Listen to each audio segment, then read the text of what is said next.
dengan teorinya Einstein, ketika ada benda yang melaju dengan kecepatan cahaya, bahkan dikuadratkan, untuk mengelilingi alam semesta yang luas ini termasuk masih sangat lambat.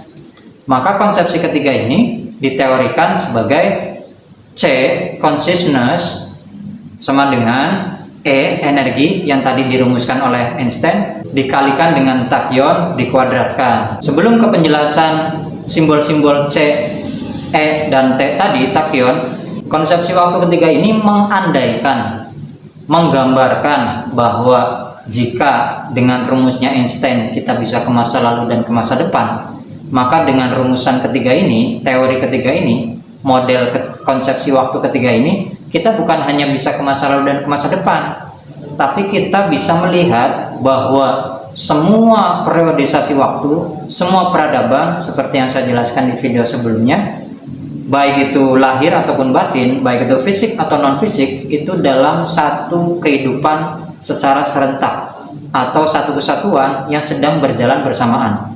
Maksudnya begini, kita kan percaya dalam umat muslim, dalam agama Islam, kita percaya bahwa sebelum kita dilahirkan, kita ada ruh yang ditiupkan pada janin.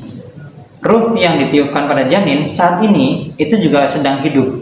Ruh kita yang dalam bentuk janin itu sedang ada dalam perut ibu kita dalam waktu yang berbeda. Kita waktu kecil, kita saat ini, kita ketika nanti mati di alam kubur, di surga dan neraka, semua sedang berjalan bersamaan. Kita saat ini sudah ada di surga dan sudah ada juga di neraka. Kok bisa begitu? Inilah konsekuensi dari konsepsi waktu ketiga. Tidak ada masa depan, tidak ada masa lalu, tidak ada kata setelah, dan tidak ada kata sebelum. Penjelasannya begini. C, consciousness, kesadaran, adalah hasil perkalian dari energi dikalikan tachyon, kecepatan cahaya yang 27 kali lipat tadi, dikuadratkan. Ini mengandaikan ketika kita memasuki wilayah peradaban kelima, seperti yang saya jelaskan di video sebelumnya, kecepatan tachyon ini mengandaikan kita memasuki sebuah entropi, sebuah perubahan kondisi, sebuah wilayah yang di sana kausalitas lenyap, yang di sana sebab akibat itu hilang. Dengan otomatis karena sebab akibat hilang, konsepsi waktu di sana juga hilang. Dalam arti singkat, kita bisa melihat semua kehidupan, mulai dari yang sangat kecil sampai yang sangat besar, alam semesta dalam apapun bentuknya, baik itu fisik ataupun non fisik, metafisik, itu semua ada dan terlibat dalam kesatuan waktu itu, tanda kutip ya. Semua yang hidup, apapun itu, mau malaikat, jin, manusia, tumbuhan, binatang air, binatang udara, binatang dalam bumi, yang dari masa lalu dan dari masa depan, itu semuanya sudah dan sedang terjadi dalam kesatuan kesadaran tadi. Ini mungkin yang menjadikan logis penjelasan bahwa ketika Rasulullah Isra Mi'raj, beliau itu melihat Nabi Musa ketika sholat di atas makomnya. Beliau juga sholat dengan para nabi di Masjidil Aqsa. Beliau juga melihat para nabi dari langit pertama sampai langit ke-7, Nabi Adam sampai Nabi Ibrahim. Kemudian beliau juga melihat kondisi alam barzakh, tubuh mereka seperti apa, tubuh orang-orang penghuni neraka, tubuh atau kondisi orang-orang penghuni surga, dan sebagainya. Ini adalah ahwal atau kondisi atau pengalaman atau fenomena yang dilihat dari wilayah kesadaran tadi. Inilah yang saya sebut sebagai model atau teori konsepsi waktu ketiga, bahwa pertanyaan kenapa Allah menciptakan al-qalam yang tadinya dia tidak menciptakan, Tuhan atau Allah itu berubah dong. Itu tidak seperti itu. Kenapa? Karena di wilayah peradaban kelima saja, di wilayah peradaban cahaya dengan kecepatan tachyon tadi, kausalitas sudah hilang. Maka pertanyaan kenapa Tuhan berubah, yang tadinya tidak menciptakan kemudian menciptakan, ini tidak berlaku lagi, tidak relevan lagi. Sekali lagi, ini hanya katakanlah halusinasi saya saja ya, tentang model atau teori baru yang bisa menjelaskan fenomena-fenomena yang lebih luas daripada model yang diciptakan oleh Einstein. Seperti Einstein yang juga memperbaharui model atau teori yang dibuat oleh Newton.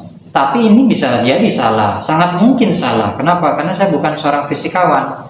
Saya hanya merenungkan Isra Mi'raj dan harus ada model atau teori baru yang bisa menjelaskan fenomena-fenomena itu. Sekali lagi, jika dalam konsepsi waktu ketiga, dalam kesadaran tadi, kita melihat bahwa segala sesuatu, baik itu yang fisik ataupun yang metafisik, baik itu yang besar atau yang sangat kecil, subatomik, bahkan dimensi atau kehidupan di wilayah subatomik, itu semuanya terlihat, semuanya sedang dan sudah selesai di wilayah kesadaran tadi.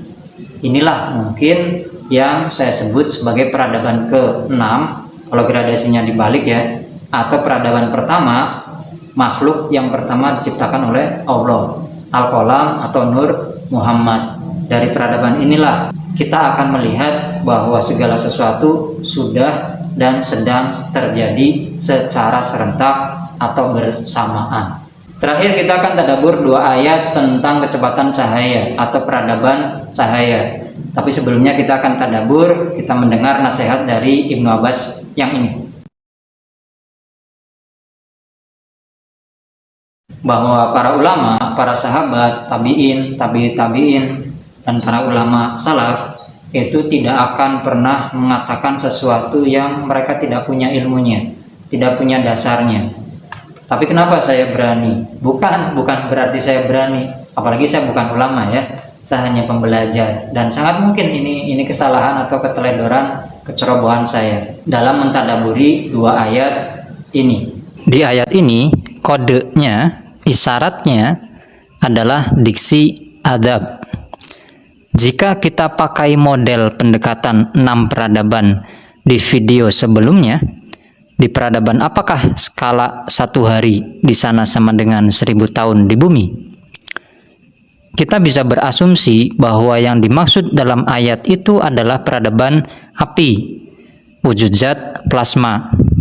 Yang digradasi terbawah adalah para penduduk alam jin. Dan ini menjadi logis jika usia jin katanya ribuan tahun. Diksi neraka juga sama dengan diksi wujud zat plasma asal mula jin, yaitu nar. Selanjutnya di ayat ini, diksi ta'ruju dalam ayat itu lebih tepatnya bukan naik, tapi singgah, berhenti sejenak atau mengunjungi. Ruh dan malaikat di peradaban cahaya 1 hari di sana sama dengan 50.000 tahun lebih ukuran waktu bumi atau peradaban wujud zat padat. Peradaban malaikat ini tidak bisa melihat takdir seluruh makhluk. Maka ketika Allah berfirman akan menjadikan Adam, mereka berkata dalam konsepsi waktu ketiga tadi. Mengapa malaikat tidak bisa melihat takdir seluruh makhluk, seluruh peradaban? Sebab mereka berbeda dengan peradaban sebelum cahaya atau Al-Qalam, yang dalam peradaban ini konsepsi ruang dan waktu itu lenyap di dalamnya. Ya, itulah sedikit mungkin penjelasan atau tadabur ya, atau halusinasi dari model dan teori baru untuk menjelaskan Isra Mi'raj, menjelaskan ruang dan waktu dalam skup yang lebih besar atau sangat luas. Sekali lagi itu hanya cerita saja, hanya diskusi saja yang mungkin sangat salah, dan akan saya revisi tentu saja jika memang ada konfirmasi atau klarifikasi dari para fisikawan yang meriset tentang itu. Bisa medeni ngopi di situ.